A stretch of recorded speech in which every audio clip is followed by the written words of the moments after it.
வணக்கம், இது Niranjana wire packs.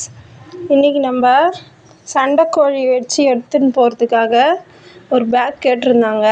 அது பெரிய சைஸாக வருங்க. கிட்டத்தட்ட 6 ரோல் கிட்ட பிடிக்கும்னு நினைக்கிறேன். இன்னும் நாங்கள் போட்டதில்லை, இதுதான் ஃபஸ்ட் டைம் நாங்கள் போடுறது. கலர் அழுக்கு படாமல் இருக்கணுன்றதுக்காக, அழுக்கு பட்டாலும் தெரியாமல் இருக்கணுன்றதுக்காக பிங்க்கு வித் க்ரீன் வச்சு போட்டிருக்கோம்.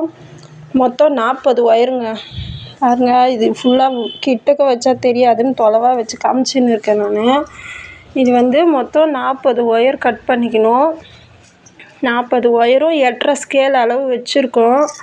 முடித்தாதான் தெரியும் எக்ஸ்ட்ரா ஆயிருக்கா இல்லை கம்மியாக ஆயிருக்கா சொல்லி. அவங்க ஸ்கேல் அளவு தான் சொல்லியிருக்காங்க, இந்த ஸ்கேல் அளவு வேணும்னு சொல்லி. ஃபஸ்ட் டைம் போடுறதுனால எனக்கு கரெக்டாக சொல்ல முடியல. முடித்ததுக்கப்புறம் நான் உங்களுக்கு கரெக்டாக சொல்கிறேன். இது பிங்க்கில் 30 ஒயருங்க. பிங்க்கில் 30 ஒயரும் க்ரீனில் 10 ஒயரும் கட் பண்ணியிருக்காங்க. ரொம்ப பெருசாக வருதுங்க. அடி லைன் எத்தனை லைன் போட்டிருக்காங்கன்னா 20 லைன் போட்டிருக்காங்க. இது அடி லைன் 20 லைன் வச்சு ரன்னிங் ஒயர் வச்சு போட்டிருக்காங்க.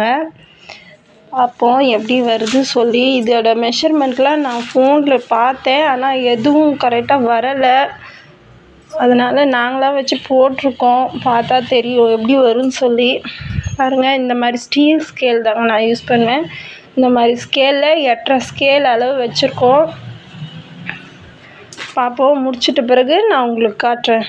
ரொம்ப நன்றி. எங்கள் சேனலை பிடிச்சிருந்ததுன்னா உங்களுக்கு லைக் பண்ணுங்கள், ஷேர் பண்ணுங்கள், கமெண்ட் பண்ணுங்கள், மறக்காமல் சப்ஸ்கிரைப் பண்ணுங்கள். ரொம்ப நன்றி.